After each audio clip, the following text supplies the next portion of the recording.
The emails were released by WikiLeaks in June and July 2016, just months before the US presidential election.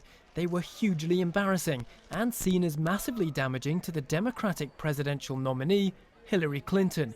Russia was widely suspected of hacking the DNC, stealing the emails and passing them on to WikiLeaks.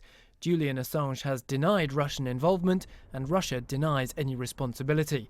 But that didn't stop the US Justice Department charging 12 Russian intelligence officers over the hacking. The accusation being it was all part of a wider plot to interfere in the election. Julian Assange is currently here, London's Belmarsh prison, but faces extradition to the US over the leaking of diplomatic cables. That extradition hearing begins next week. Julian Assange's lawyers say that during the hearing, they'll present a witness who'll testify that while Mr. Assange was staying at the Ecuadorian embassy, he had a visit from a former US congressman, this man, Dana Rohrabacher, and that he came with a message. Prove that Russia wasn't behind the DNC email leak, and you'll be pardoned.